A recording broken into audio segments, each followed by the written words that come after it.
गोष्ट एका प्रेमाची. मावळत्या सूर्याची किरणे विवारत येत होती. काळोख पडायला काही अवकाश राहिला होता. त्या दोघांची चाललेली हितगुज घरट्याकडे परत फिरणाऱ्या पाखरांना आवडत असावं. त्या विवाराभोवती येऊन किलबिलाट करून जात होती. ती दोघंही त्यांना हकवत नव्हती की अडवत नव्हती. त्याला या विवाराचा शोध यायचं वर्ष लागलं होतं आणि भेटायला हक्काचे स्थान मिळाले होते. नदीच्या दोन प्रवाहाच्या मध्ये असलेल्या भूभागावर एक खडक होते. त्या आतल्या बाजूला माती असल्यामुळे आत पाण्याच्या माऱ्यामुळे विवर तयार झाले होते. एक दिवशी त्याने साफ केले त्या दिवसापासून त्या दोघांच्या गाठीभेटीला एक स्थान मिळाले. ती सुरुवातीला आत जायला घाबरायची, पण प्रेम सारं काही करायला लावतं तशी तीही त्याला अपवाद ठरली नाही. गावापासून अलिप्त असलेले हे ठिकाण दोघांना खूपच सोयीचं पडत होते. त्या विवाराच्या आत शिरायची जागा नदीच्या किनाऱ्यापासून जवळ होती. फक्त आजूबाजूला बघून आत शिरावे लागायचे आणि आत शिरायच्या मार्गावर एक फडतर दगडाची पातळ नैसर्गिक लादी होती व ती सरकवून बंद करता यायची. शिवाय फडतरीला एक छिद्र असल्यामुळे मावळत्या सूर्याची किरणाची तिरीप आत यायची. आपलं कसं होणार? त्याच्या डोळ्यात पाहत ती म्हणाली. तिचं हे रोजचं विचारणं त्याला कंटाळवाणं वाटायचं. बोलण्याचं आव्हानात तो तिचा चेहरा हातात घ्यायचा आणि आपले ओठ तिच्या ओठांवर टेकवायचा. त्याचे ओठ काही वेळ तसेच ठेवत ती त्याला दूर ढकलायची. तू ना बहाणा शोधत असतोस. मी विचारलेल्या प्रश्नांचे उत्तर हे नाही हे काही, असे बोलून त्याच्या भेटीची सांगता व्हायची. मग हळूहळू ती दोघं आलटून पालटून बाहेर पडायची. त्याला ती विचारत असलेल्या प्रश्नांचे काय द्यायचे तेच कळत नव्हते. तो नुकताच पदवीधर झालेला, ती अजून शिकत असलेली. त्याच्या नोकरीचा पत्ता नव्हता. ती मात्र सदन घरातील. तिच्या घरातले तिचं शिक्षण पूर्ण व्हायची वाट बघत होती. वर चाचपणी सुरू झालीच होती, त्यामुळे ती तिचा त्याच्यावरचा दबाव दिवसेंदिवस वाढत होता. त्याची ही प्रेमसाधना अजून कोणाला माहीत नव्हती. नता सीटवर बसला व त्याने काळ्या पिशवीतून आणलेल्या मासळीचा वास नाकात शिरल्याबरोबर ती अजूनच चिडली. तिची बडबड चालूच होती. तो तिला रोज पाहायचा, पण आज बाजूला बसायची पहिलीच वेळ होती. तो खुशीत होता, ती मात्र आतल्या आत जळफळत होती. थोड्या वेळाने तिचा थांबा आला तशी उतरून गेली. दुसऱ्या दिवशी सकाळच्या गाडीला त्याने जागा पकडली, पण ती त्याच्या बाजूला काही बसली नाही. तो मात्र चुळबुळत राहिला. त्याने हातामधला बॉक्स तसाच ठेवला. थोड्या वेळाने ती कॉलेजच्या स्टॉपला उतरली. तिथे तो पण उतरला. तो उतरला ते तिनं पाहिलं होतं. त्याने आपला वेग वाढवला. एका वळणावर वाटेत कोणी नाही हे पाहून आपल्या जवळचा बॉक्स तिच्या पुढे धरला. काय आहे हे? तिने विचारले. बघ तरी. मला नाही बघायचं. अनोळखी माणसांकडून मी काही घेत नाही. अगं अनोळखी कुठे? कालच तू माझ्यासोबत कचाकचा भांडलीस. अगदी जवळच्या माणसाला बोलतात तशी बोललीस. सांग, माझं काय चुकलं होतं? फक्त तू पकडलेल्या जागेवर मी बसलो आणि ती मासळी घेणं हा वैयक्तिक प्रश्न आहे, पण तू तर सुरूच झालीस. मासळीचा वास मला आवडत नाही. चालता चालता बोलत होती. मासळीच्या भाजलेल्या तुकड्या त्या बऱ्या तुला आवडतात. तुला कोण बोललं? ठेवतो माहिती मी. मग ठेव तुझ्याकडेच. माझ्या मागे नको लागू.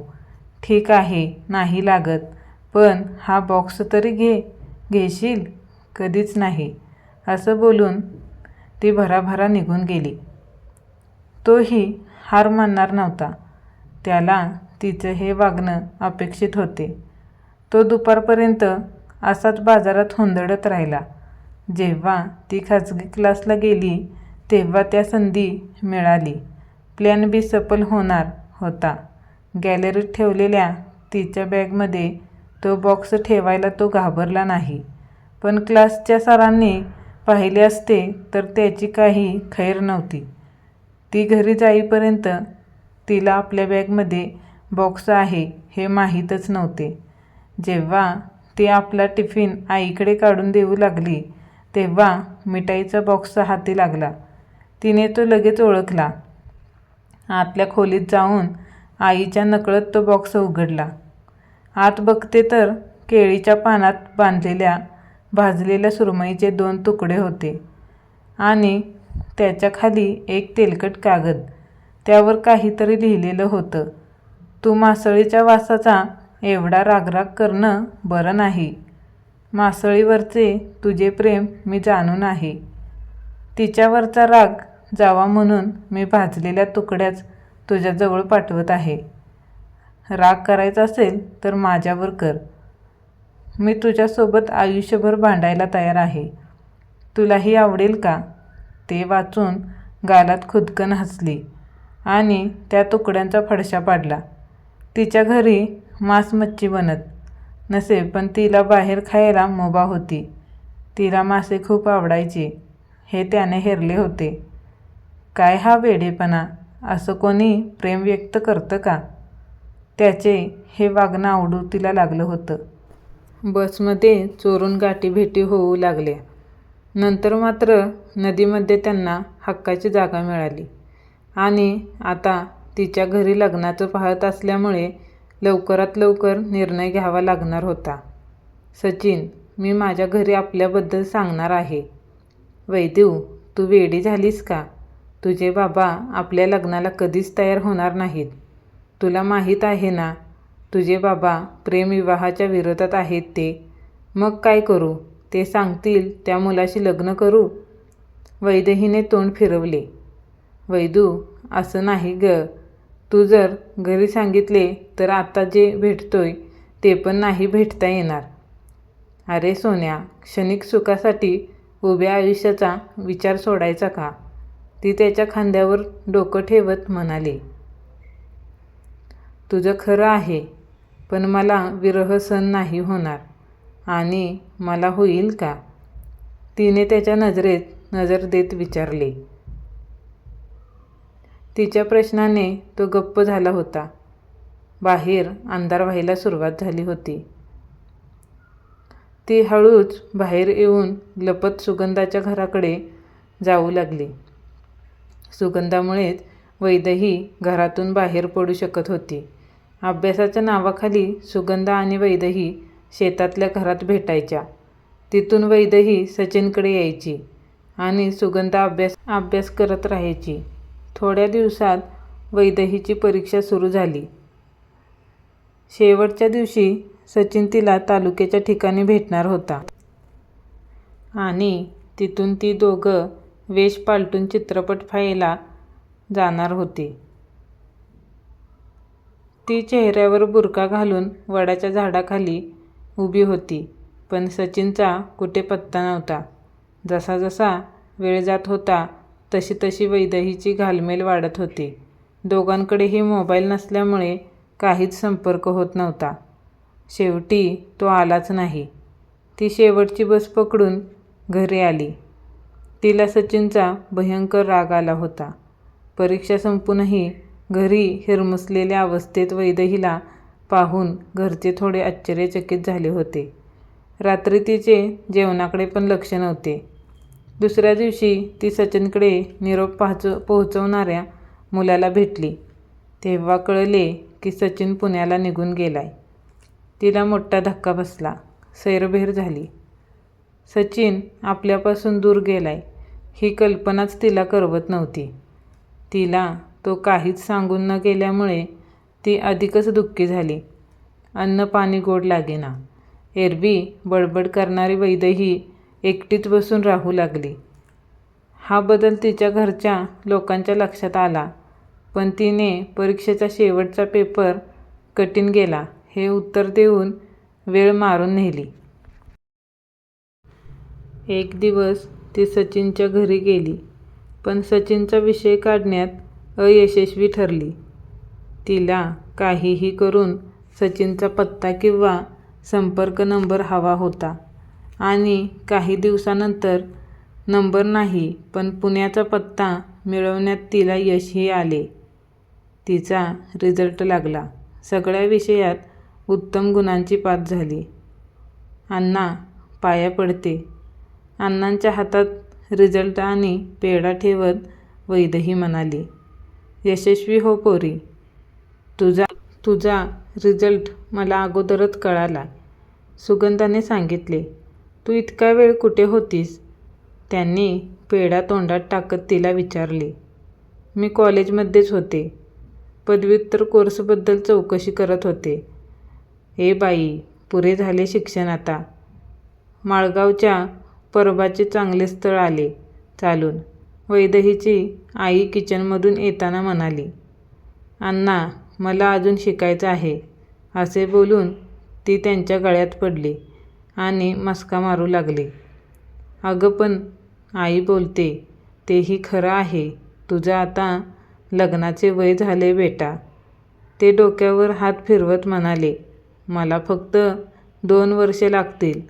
आपल्या कॉलेजमध्ये मुंबई विद्यापीठाचा 2 वर्षाचा कोर्स सुरू झालाय. मला तो करायचा आहे. बघू ते नंतर.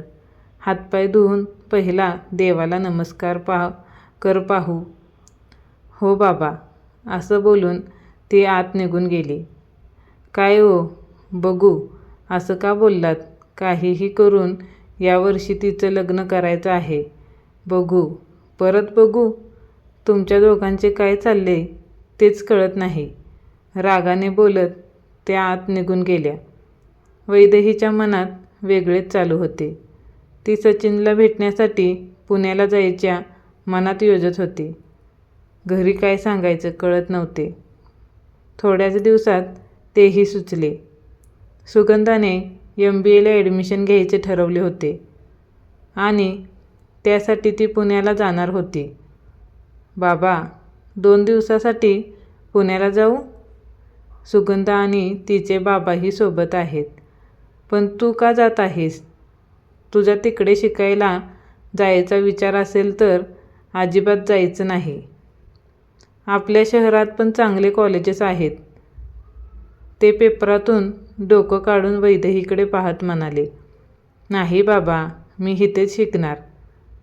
तेवढेच जरा फिरून होईल म्हणून जाते. जा, पण 3ऱ्या दिवशी तू घरी पाहिजेस. बाबांनी परवानगी दिली यावर वैदेहीचा विश्वास बसेना. तिचं फुलपाखरू झाले. आतल्या खोलीत येऊन स्वतःभोवतीच एक घिरकी घेतली. सचिनचा पत्ता लिहिलेला कागदाचे चुंबन घेत हलकेच लाजली.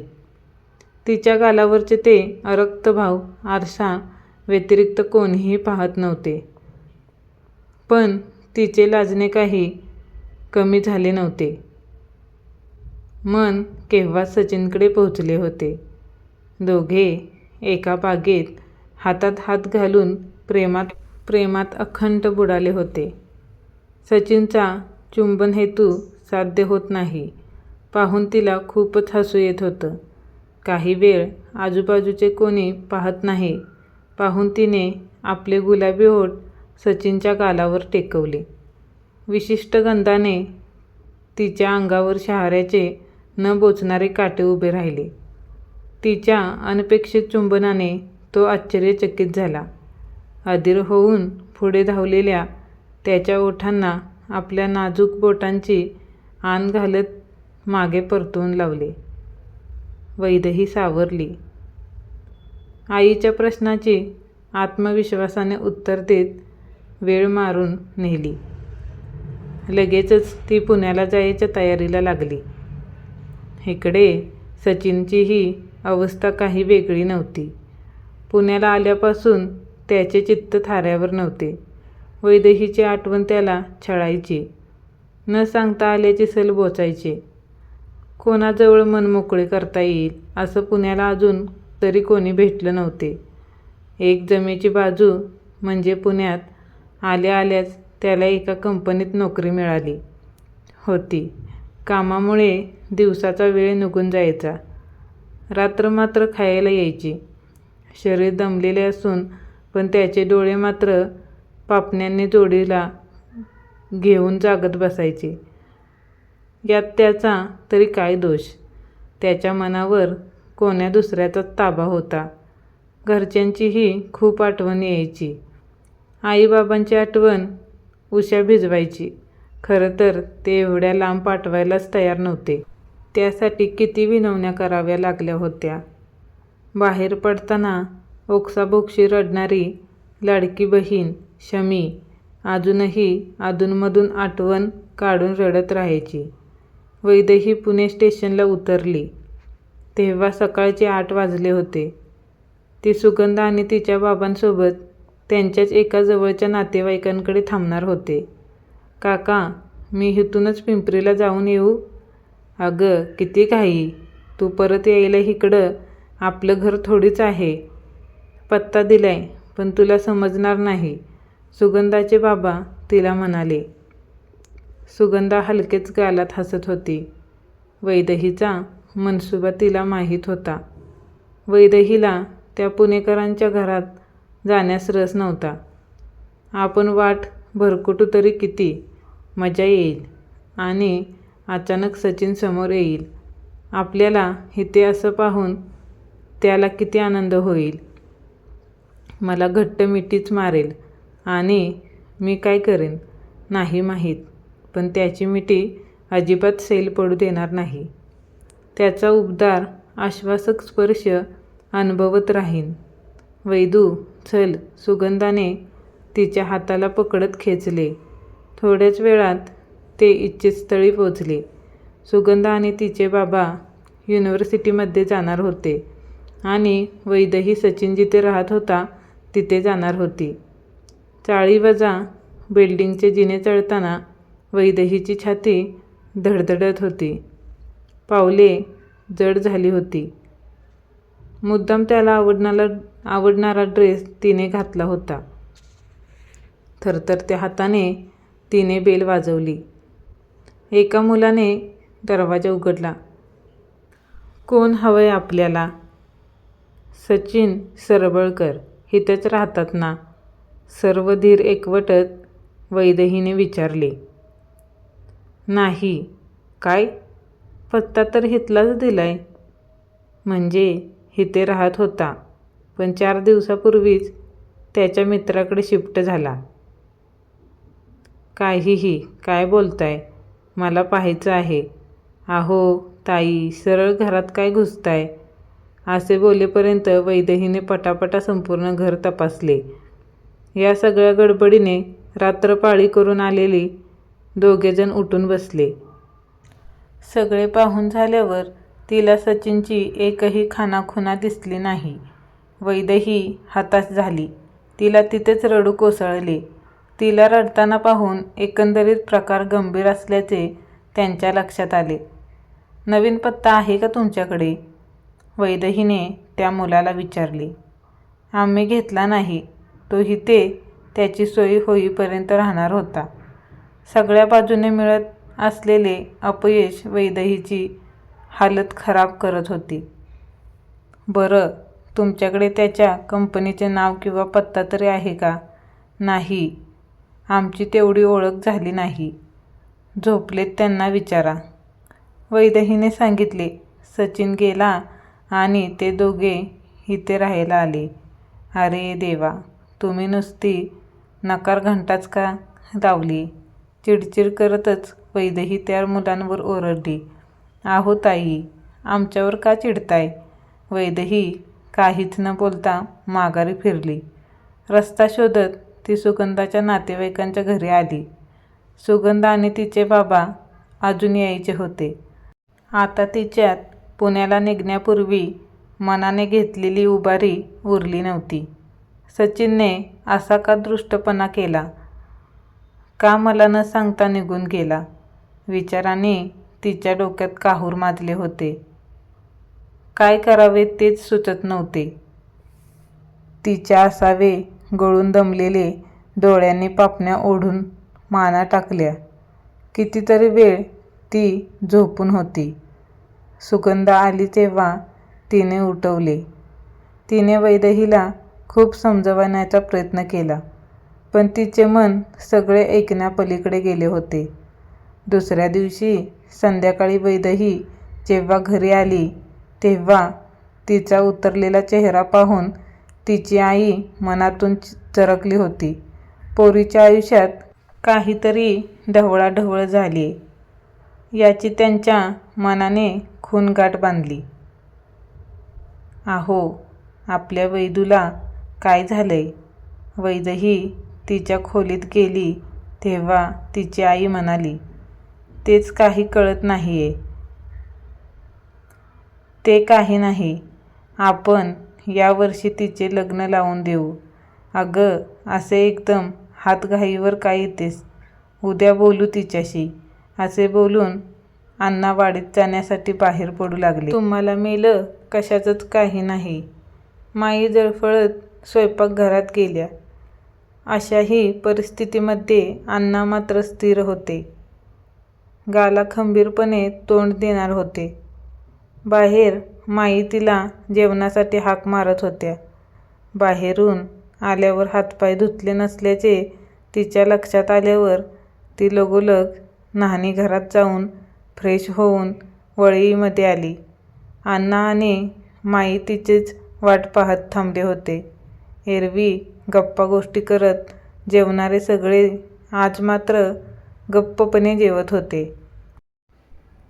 इतक्यात नेहमीप्रमाणे वैदेहीने बिट्टू बोक्याला मांडीवर घेऊन बसत जेवू लागली. वैदू, किती वेळा सांगितलं आहे तुला, जेवताना मांजरांना अंगावर घेऊ नकोस. घेऊ दे ग, बघ कसा बसलाय. खरं तर आज जेवणात बिट्टूची आवडती ताकाची कढी आहे. ती सोडून वेदूला कसं बिलगलंय बघ. कढी मला पण आवडते. असे बोलून वैदेही पण बोलायला लागली. आणि परत गप्पा गोष्टी, हास्य, विनोद, अण्णामाईचे वाद या साऱ्याने घरात परत उत्साह संचारला. काही वेळापूर्वी एक अवाक्षरही न बोलता तोंड पाडून घरात जाणारी हीच का वैदेही, असा प्रश्न माईंना पडला. दुसऱ्या दिवसापासून वैदेही मनाशी ठरवल्याप्रमाणे आनंदी राहू लागली. अण्णामाईंसमोर दुःखी राहिली असती त्यांना होणारा त्रास तिला पाहवला नसता. आतून कुढत असलेली वैदेही तिच्या वडिलांना दिसत नव्हती. अशातच तिने 2 वर्षाचा कोर्स पूर्ण केला. ती कधी कधी सचिनच्या घरी जायची. त्याच्या खुशालीशिवाय तिच्या कानावर काहीच पडत नव्हते. वर्षभरापूर्वीच सचिन गुडगावला शिफ्ट झाला होता. त्याचा कॉन्टॅक्ट नंबर मिळवायचा खूप प्रयत्न केला, पण त्यात यश आले नाही. मध्यंतरी पुण्याच्या कंपनीचा टेलिफोन नंबर मिळाला होता आणि वैदेहीचे नशीब एवढे वाईट की ती फोन करणार त्याआधीच त्याची बदली गुडगावला झाली होती. तिला सचिनच्या घरातली माणसांचा खूप राग यायचा. जसं काय सचिन मुलगीच होता. त्याचा नंबर द्यावा लागतो म्हणून त्याचा मोबाईलच नाही असे सांगायचे. नंतर तिने सचिनला संपर्क करण्याचा नाद सोडून दिला. पण तिचे प्रेम तसूभरही कमी झाले नव्हते. तो पाडव्याचा दिवस होता. अण्णा सकाळपासूनच कुठल्या तरी तणावाखाली होते. 11 वाजताच गुढी उभारून ते लगबगीने बाहेर निघून गेले होते. आई, अण्णा कुठे गेले ग? पडवीत केरकचरा करत असताना वैदेहीने विचारले. मलाही काही बोलले नाहीत. असे बोलून माई आत निघून गेल्या. जेवणाच्या वेळेला अण्णा परत आले. सगळेजण जेवायला बसले. माईंनी खास वैदेहीच्या आवडीच्या पुरणपोळीचा बेत केला होता. नेहमीप्रमाणे गप्पा गोष्टी करत सगळे जेवत होते. वैदे, उद्या तुला बघायला पाहुणे येणार आहेत. हे अण्णांचे शब्द तिच्या कानावर पडतात हातातला शेवटचा घास अधांतरीच राहिला. मज्जा आहे बाबा एका माणसाची, माई पटकन बोलून गेल्या. वैदेहीला काय बोलावे तेच कळत नव्हते. सचिनबद्दल आपण अगोदरच सांगायला हवे होते. कोर्स पूर्ण झाल्यावर बरोबर अण्णामाईंनी लग्नाचा घाट घातला.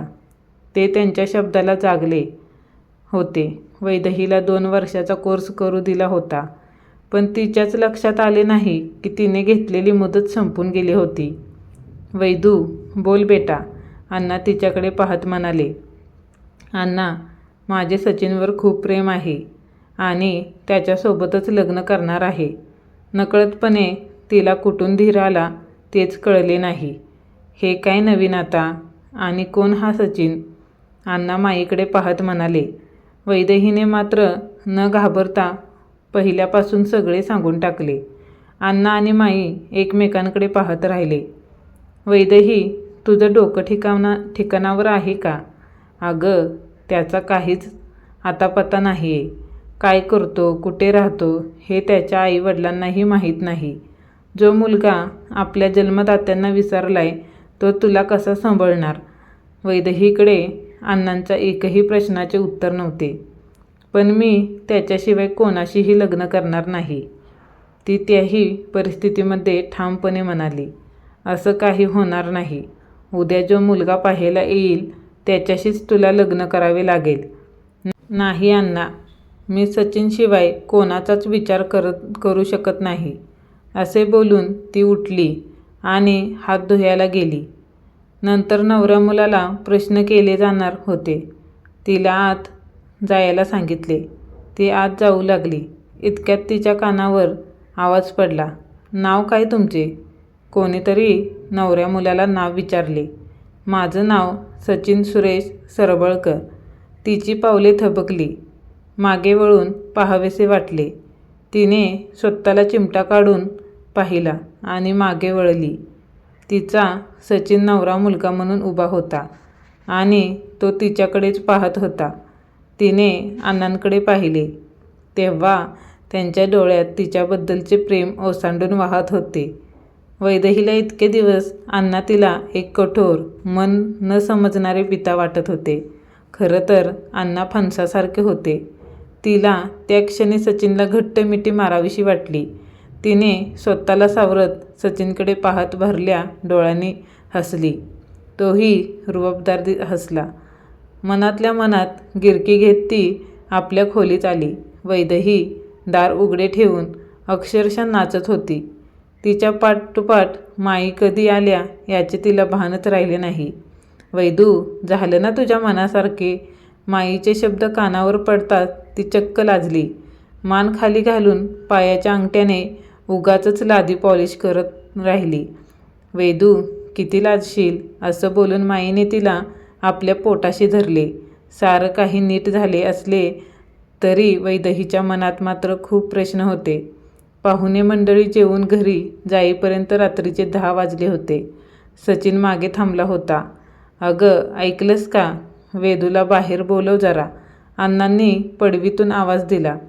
वैदेही पडवीत आली तेव्हा सचिन आणि अण्णा बोलत बसले होते. वेदू बेटा, तुझ्यावर मी आणि सचिनने थोडा अन्यायच केला, पण ते सारं तुमच्या भल्यासाठीच होतं. खरं तर मी प्रेमविवाहाच्या पराकोटीचा विरोधक आणि त्याचमुळे की तू मला तुमच्या या प्रेमसंबंधाबद्दल बोलणार नव्हतीस. पण हे सर्व माहीत असूनही सचिनने ते धाडस केलं. एक दिवस मला तो भेटला, माझ्याशी तुमच्या एकमेकांच्या प्रेमाची कबुली दिली. वेदू, खरं सांगू, सचिनचा हा थेटपणा मला आवडला.